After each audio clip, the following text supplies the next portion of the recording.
Bismillahirrahmanirrahim. Alhamdulillahirabbil alamin, arrahmanirrahim. Allahumma shalli wa sallim wa barik ala sayyidina Muhammad wa ala ali sayyidina Muhammad. Assalamualaikum warahmatullahi wabarakatuh, Lur. Kembali lagi di channel Gege Punya Cerita ya, Lur ya. Tadi malam hujan terus, Lur. Semalaman, Lur, di Jogja ini, Lur. Wah, ini pulang kerja ya, Lur ya. Ini pulang kerja ba'da subuh, waduh Lur, sampai menusuk tulang. Wah, ini juga terpantau banyak orang yang olahraga. Sebenarnya kayak gini itu bagus, Lur, untuk kesehatan, Lur. Karena ketika kita jam-jam segini itu kadar oksigennya itu masih murni gitu loh. Kalau lebih bagus lagi kalau misalnya kita mandi sebelum subuh, itu lebih bagus lagi. Kalau bisa airnya pakai air yang sumur ya, Lur ya, air yang dari luar gitu loh. Nanti kan terkena ozon. Seger itu beneran ya, aku nggak ngarang gitu. Ada penelitiannya kok itu kok. Nih, sambil ya seperti biasa lah perjalanan pulang kita ngoceh-ngoceh sedikit. Siapa tahu aja bermanfaat. Ini kok lampu merahnya mati dah ini, yes, terabas wae lah. aman. Oke, gas. Jangan ditiru, Lur ya ini. Lah ini lampu merahnya mati semua ya, Lur. Mungkin karena semalam hujan itu loh. Oh iya, daripada ngelantur sana sini membahas sesuatu yang tidak bermanfaat, mending kita bahas yang bermanfaat saja. Apa itu? Bahas masalah rezeki ya. Rezeki ya. Siapa tahu yang gak ngerti masalah rezeki. Tapi sebagian besar di antara kita itu salah mengartikan rezeki. Kita itu, sebagian besar dari kita itu ngartiin rezeki itu hanya sebatas uang dan materi itu. Padahal rezeki itu lebih daripada itu. Untuk ukuran uang itu malah yang level terkecilnya itu. Rezeki itu toh bisa dengan cara kesehatan, diparingi kesehatan, dikelilingi oleh teman-teman yang baik, terus mendapatkan anak yang sehat, pintar, soleh, gitu juga termasuk rezeki, Lur. Jadi nggak melulu harus selalu pada materi. Jadi gini ya, Lur ya, sebenarnya manusia itu ya kita sudah tahu sendiri lah kalau rezeki manusia itu sudah ada jatahnya sendiri-sendiri. Tapi tapi kan itu cuma di mulut saja ya, Lur ya. Ketika kita terjun ke kehidupan sehari-hari, kita praktek langsung, omongan kalau rezeki itu sudah diatur itu sulit banget diterapkan, Lur. Beneran, Lur. Banyak kok contohnya yo, aku saja ini yo.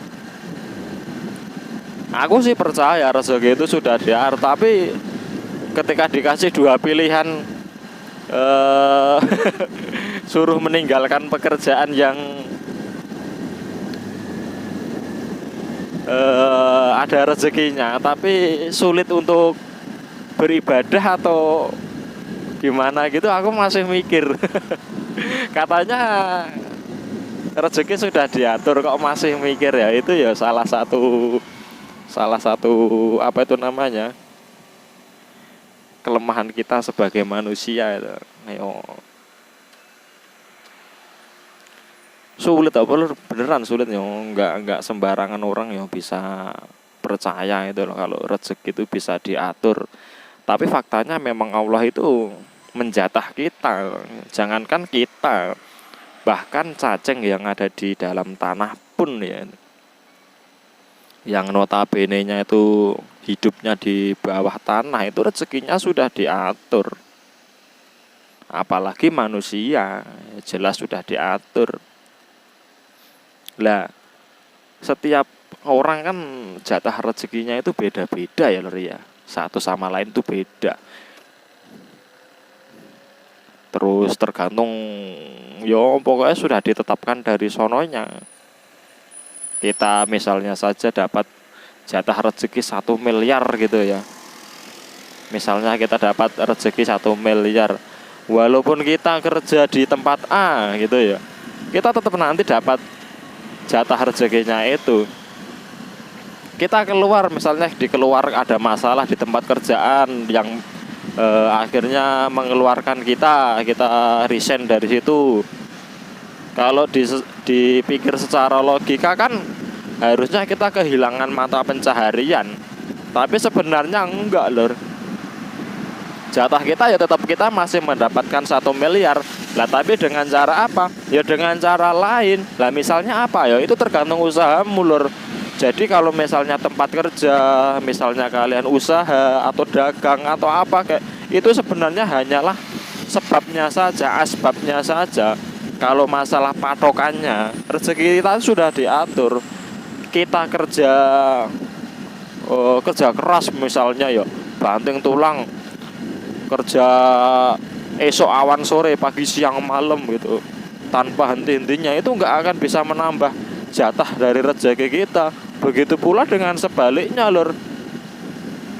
Jikalau kita kita tidak dianjurkan untuk melakukan itu ya. Kalau misalnya saja kita sak tekane itu loh, bahasa Indonesianya itu apa ya, sekenanya aja, kita tetap berusaha, tapi ketika waktu ibadah ya tetap memprioritaskan ibadah. Pokoknya ketika Allah memanggil, kita selalu memprioritaskan itu semua. Itu nggak akan ngurangin jatah dari rezeki kamu. Jadi yo sing tenang gitu loh lor. Nggak usah panik, apalagi kalau sampai kita misalnya di tempat kerja karena takut kehilangan pekerjaan, takut kehilangan penghasilan, kita dibela-belain harus mematikan rezeki orang lain, kita menjelek-jelekkan teman kerja sendiri di depan bos gitu misalnya. Ya tujuannya supaya kita aman gitu. Nggak perlu nyampe gitu loh, beneran nggak perlu nyampe gitu. Justru malah misalnya kita malah melakukan cara-cara seperti itu, malah yang menghambat datangnya rezeki itu yang hal-hal seperti itu. Makanya dihindari. Udahlah, percaya saja.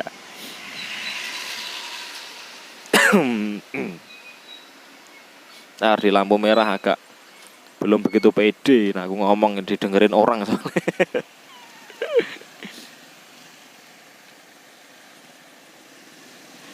Apalagi ya, ngomongin masalah rezeki tentang apa ya?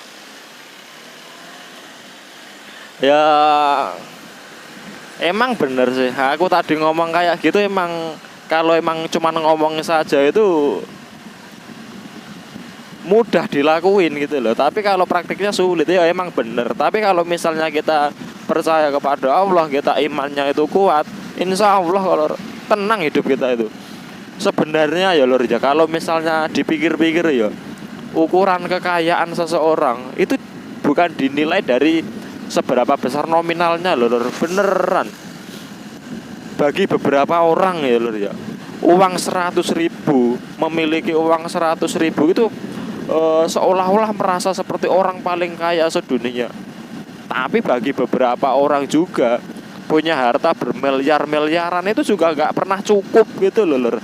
Jadi sebenarnya patokan kaya atau tidaknya itu bukan di nominalnya, melainkan adalah cara kita menyikapinya. Kita itu bersyukur atau tidak gitu loh. Seandainya kita bersyukur, ibaratnya gimana ya, uang secukupnya. Ibarat kita dapat uang cuman cukup beli makan untuk 1 hari itu ya, ketika orang lain bisa membeli pakaian yang wah gitu, ketika orang lain bisa membeli makanan yang lezat, kita hanya cukup untuk makan 1 hari itu nggak ngaruh. Seandainya kita bersyukur, ya udah, dikasih uang segitu juga cukup gitu, kita merasa kaya dan tenang. Beda lain beda. Oh piye gila ngomong ya Pak. Beda halnya kalau misalnya kita nggak mempunyai rasa syukur ya. Kita itu misalnya sudah digaji UMR gitu ya, wah kok rasanya kayak kurang, pengen. Kita lihat teman lain yang gajinya di atas UMR, kita merasa kurang. Kita setelah kita berhasil naik gaji katakanlah di atas UMR, loh kok temennya yang lain bisa berpenghasilan yang lebih besar daripada dia gitu, kita ngiri lagi, nggak ada cukup-cukupnya, Pak. Hidup dengan cara seperti itu beneran Lur, nggak ada nyaman-nyamannya sama sekali. Hidup itu dihantui oleh rasa kekurangan-kurangan, walaupun kita itu sudah pegang uang banyak itu, rasanya tetap aja masih kurang gitu. Kuncinya adalah bersyukur. Bukankah Allah kan sudah ngasih tahu ya Lur ya, barang siapa yang bersyukur nanti akan ku tambah nikmatnya. Beneran loh itu tuh.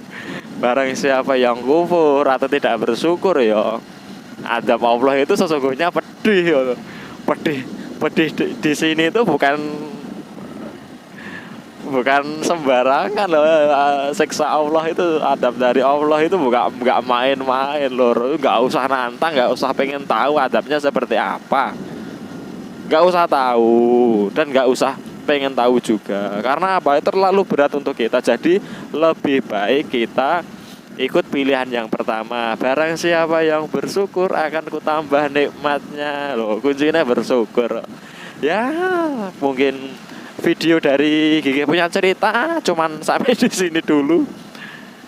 Apabila ada salah-salah kata, kekurangan itu ya jelas datangnya dari saya. Tapi kalau ada benarnya itu pasti datangnya dari Allah Subhanahu wa taala. Semoga bermanfaat ya Lur ya. Wallahu a'lam bishawab. Dari Gigi Punya Cerita mengucapkan selamat pagi dan assalamualaikum warahmatullahi wabarakatuh. Ayo Lur, tetap berusaha walaupun rezeki kita sudah dijatah. Oke.